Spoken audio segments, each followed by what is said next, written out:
Jamaah. Oh jamaah.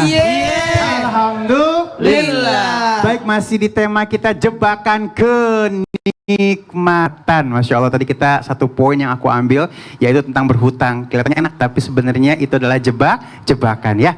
Nah baik, sekarang kita akan lihat seorang ibu berhijab menangis saat ada seorang pembeli yang membeli jualannya setelah tidak laku-laku. Yuk.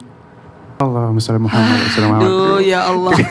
Jadi berasa kita juga berkaca-kaca. Ini luar biasa ya. Baik, tapi ada jebakan nih. Kadang-kadang orang jualan, maaf auratnya agak kelihatan malah laku banget. Iya. Gimana nyikapin ini guru? Silakan. Baik. Bismillahirrahmanirrahim. Allahumma shalli ala sayyidina Muhammad izin Abi. Kemudian sasam kepada semuanya jamaah yang lagi nonton, ketahuilah hati-hati dengan jebakan ketika kita jualan. Kok kalau aku jualannya begini kok cepat laku ya? Mohon maaf, tadi sudah dijelaskan sampai meninggalkan sholat, hati-hati. Makanya ada doanya, Allahumma inni as'aluka darzuqni rizqan halalan wasian thayyiban min ghairi thabin wala masyaqatin wala darin wala nasabin innaka ala kulli syai'in qadir. Ini bagus banget doanya. Ya Allah, sesungguhnya aku memohon kepadamu agar melimpahkan rezeki kepadaku berupa rezeki yang halal, luas, tanpa susah payah, tanpa memberatkan, tanpa membahayakan, dan rasa lelah yang memperolehnya. Sesungguhnya engkau berkuasa atas segala sesuatu. Nanti di mention ya, kalau perlu dipoto nanti dikirim di IG-nya Islam itu Indah. Nah, kalau begitu harusnya bagaimana? Makanya jangan pernah terjebak kenikmatan. Kalau aku jualan di saat hari Jumat tidak salat, enak banget ya, paling banyak lakunya, itu jebakan. Hati-hati kalau aku jualannya, mohon maaf ya nih, tapi kalau pakai menutup aurat kok susah lakunya ya. Makanya cari-cari wanita yang muda, yang nenek-nenek nggak laku. Hati-hati, bisa jadi itu adalah jebakan kan, apalagi wanita cantik kan panahnya. Kalau perlu tutuplah aurat. Hati-hati. Ya Allah, terima kasih guru. Tahu nggak kenapa? Hilang berkahnya. Nah bener banget ya, dapat sih rezekinya tapi berkahnya hilang. Baik, sekarang kita minta ilmunya Ustadz Syah. Masya Allah, Ustadz Syah, banyak banget orang yang takut untuk nikah. Katanya gini, ini nikahnya nikmatin tapi jebakan nih, ini jebakan kenikmatan. Kenapa? Takutnya ntar nggak bisa ngurusin bini, rezekinya berkurang. Justru kalau nikah itu katanya kan rezekinya nambah, atau gimana guru? Silakan. Baik, sebelumnya jamaah di rumah silahkan dibuka Al-Quran surah An-Nur ayat 32. A'udzu billahi minasy syaithanir rajim. Bismillahirrahmanirrahim. وأنكحوا الأيام منكم والصالحين من عبادكم وإمائكم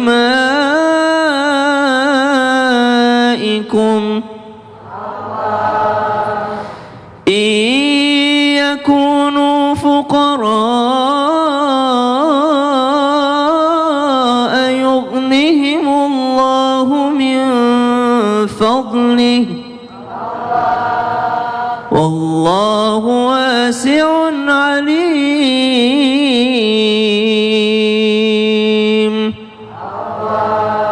Al-Quran surah An-Nur ayat 32. Dan nikahkanlah orang-orang yang masih membujang di antara kamu, dan juga orang-orang yang sudah pantas untuk menikah dari hamba-hamba sahayamu yang laki-laki maupun yang perempuan.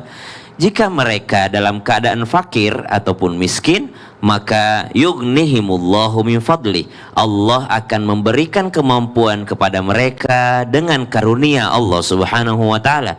Dan Allah lah yang maha kuasa pemberiannya, maha luas pemberiannya, lagi maha mengetahui.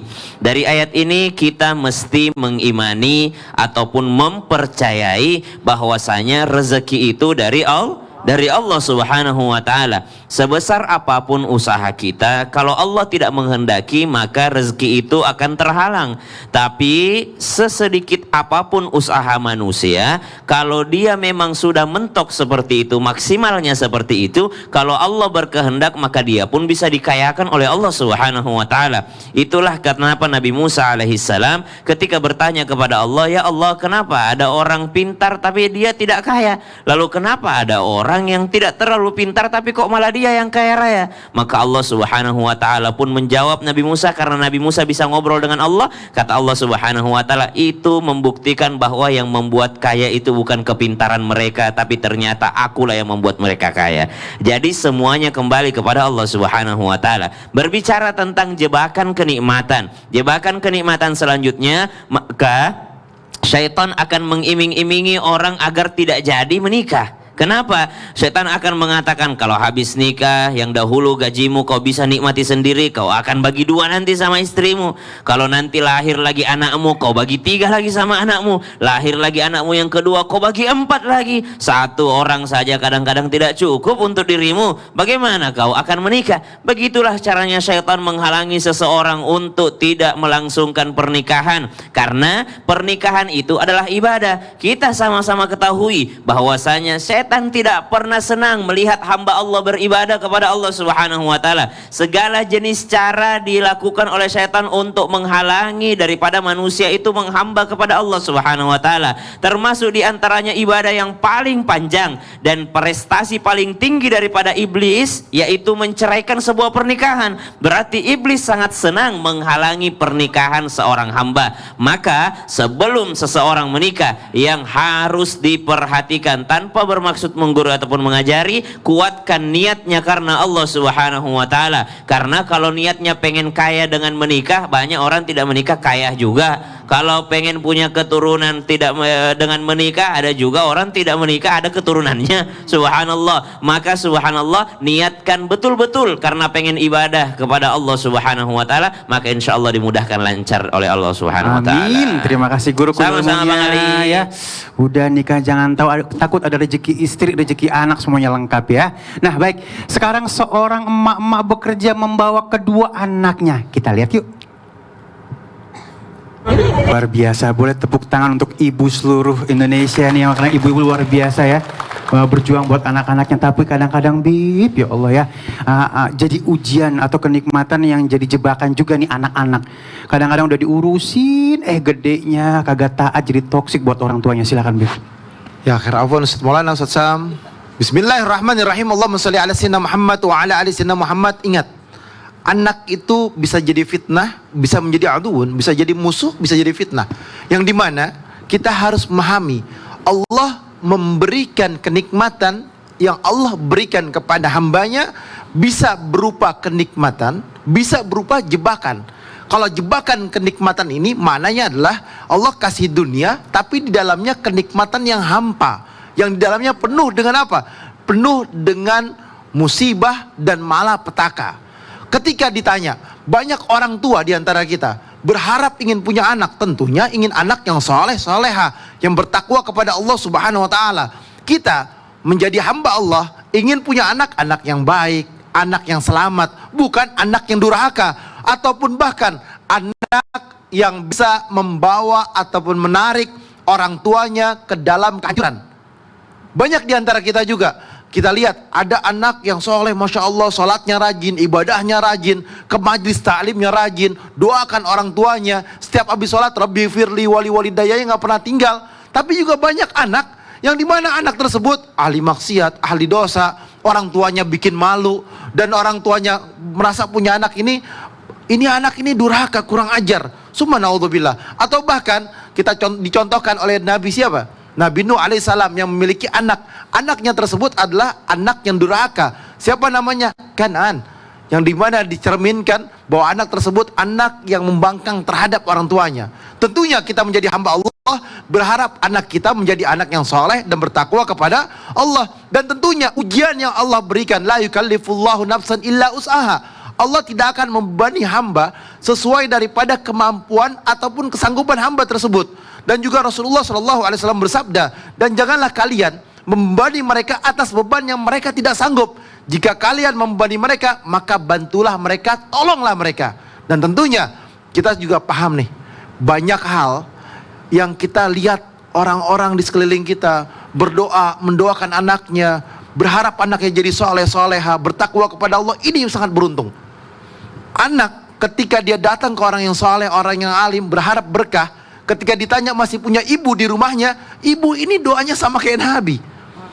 Ibu angkat tangan itu adalah menyambung antara anak dengan Allah Subhanahu wa taala. Anak yang berdoa kepada Allah, dia minta ridha kepada ibunya, ridha Allah fi ridha walidain, wa bagdullah bagdu walidain, saktullah saktu walidain. Dia minta doa sama ibunya, dia datang ke tempat ibunya, dia cium tangan sama ibunya, meminta sama Allah, dan di tangannya nih ibunya nih, ya Allah semoga anak saya anak yang soleh, sukses dunia, sukses akhirat. Ini anak insya Allah dunia akhirat dapat. Dan siapa orang yang memiliki anak dan ibunya selalu mendoakan setiap malamnya, sukses ini anak, berkah ini anak, selamat ini anak.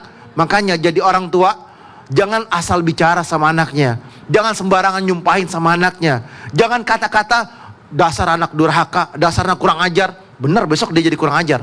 Dasar anak yang ini itu lain sebagainya lah, anak yang bodoh, besok anaknya jadi bodoh. Tapi kalau dia ngomelin anaknya, anak yang soleh, anak yang soleha, anak yang bager, anak yang baik, anaknya besok jadi baik, jadi soleh soleha. Maka ucapan daripada ibu ini akan terjadi terhadap anaknya, bahwasanya innallaha inda zanni li abdi, Allah berprasangka sesuai prasangka hambanya. Beruntung kita masih punya orang tua di rumah, ya kan? Dan kita mungkin masih ada yang memiliki orang tua. Beruntung, minta doa sama orang tua kita. Angkat tangan, insya Allah Allah kabulkan doanya. Amin ya Allah. Kita punya doa, punya malaikat di rumah, punya nabi di rumah. Kadang-kadang suka lupa ya sama ibu sendiri. Terima kasih ya Habibi. Ya jangan durhaka sama orang tua, kagak dapet dunia, kagak dapet akhirat kalau sampai durhaka sama orang tuh tua ya.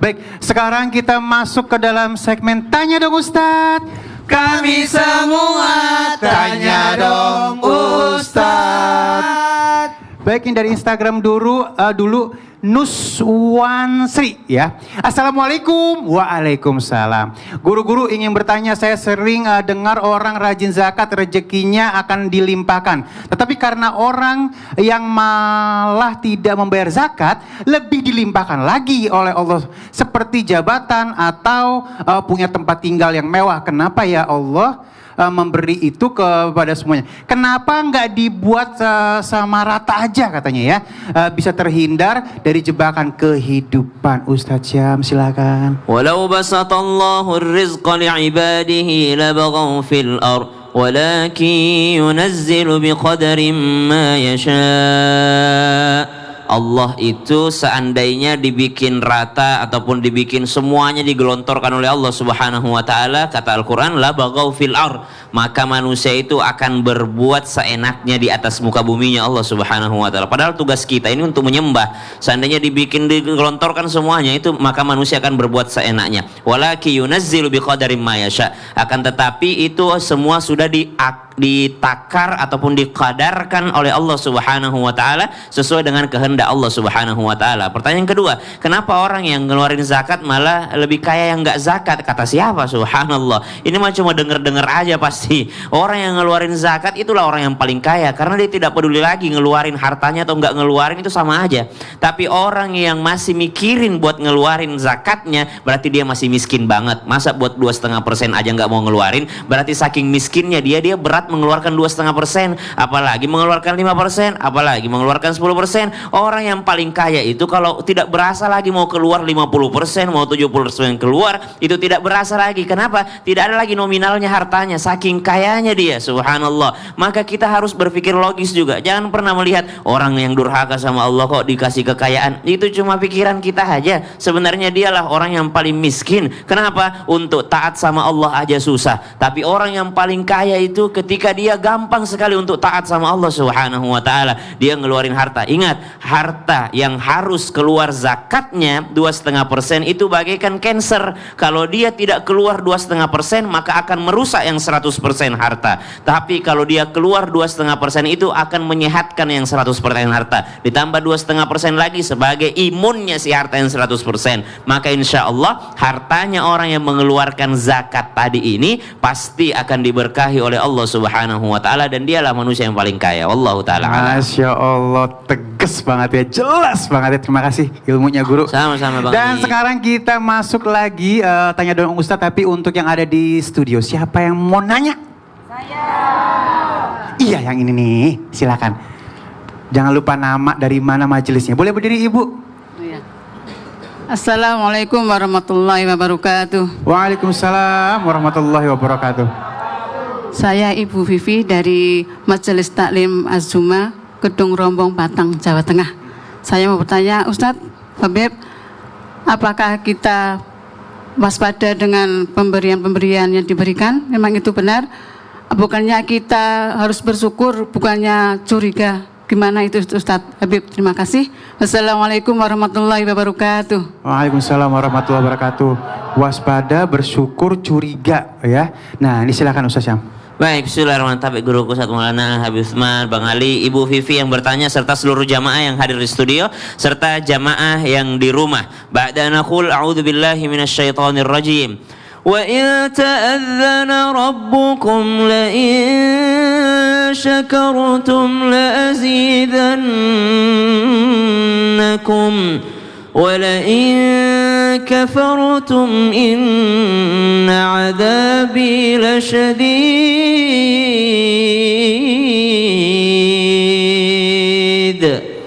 Allahumma arhamna bil Quran. Ketika Allah Subhanahu wa taala memberikan kepada kita sesuatu, maka apa yang harus dilakukan? Yang pertama tentu saja bersyukur.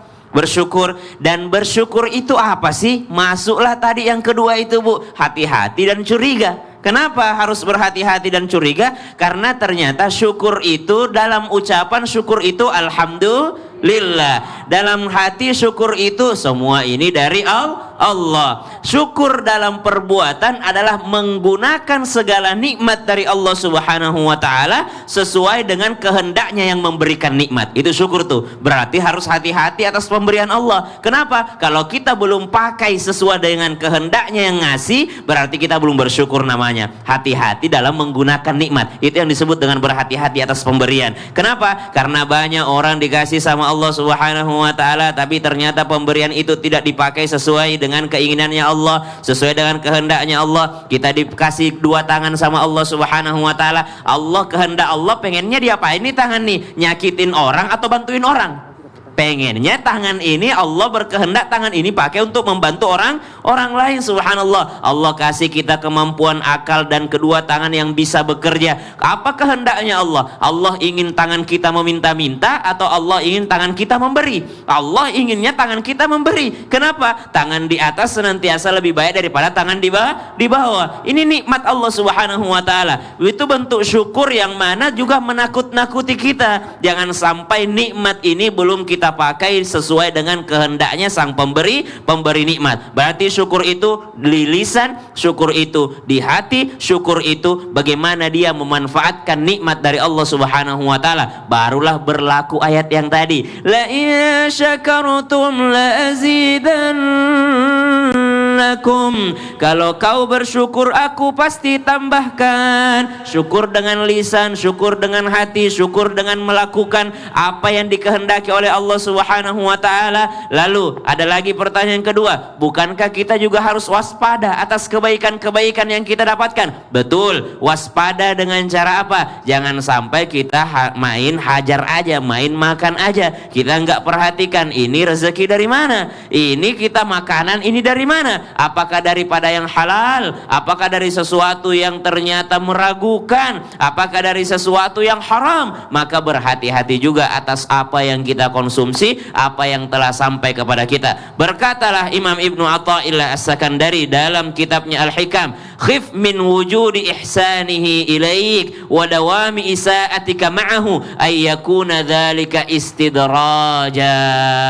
Takutlah pada perlakuan baiknya Allah kepadamu di tengah durhakamu. Nah, ini harus diperhatikan ini. Perlakuan baiknya Allah kepadamu di tengah kedurhakaanmu. Ada orang tidak pernah sholat tapi lancar rezekinya. Ada orang tidak pernah puasa tapi dikasih kesehatan sama Allah. Ada orang tidak pernah keluarin zakatnya tapi malah makin kaya. Takutlah orang yang seperti ini. Kenapa? Karena Imam Ibnu Athaillah, takutlah engkau akan kebaikannya Allah di tengah kedurhakaanmu. Jadi yang harus takut itu bukan karena kebaikannya, tapi takut karena durhakanya. Justru berbahagialah mereka ketika mereka melakukan kemaksiatan ditegur sama Allah Subhanahu wa taala. Yang harus khawatir ketika dia melakukan keburukan, melakukan kedurhakaan kepada Allah, tapi justru ditambahkan nikmat sama Allah Subhanahu wa taala. Takut akan apa? Ayyakuna laka istidraja, kata Imam Ibnu Athaillah, karena itu bisa jadi sebuah istidraj,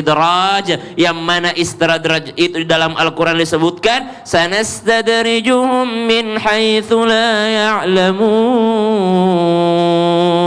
Istidraj, kami mengistidrajkan mereka dari jalan yang mereka tidak sadari ataupun tidak ketahui. Artinya tiba-tiba dikasih nikmat, ternyata dikasih nikmat itu bukan karena disayang, tapi karena udah dicuekin sama Allah. Mendingan ditegur daripada dicuekin sama Allah Subhanallah. Kalau ditegur masih sayang, kalau dicuekin dipegel Allah makin. Alhamdulillah.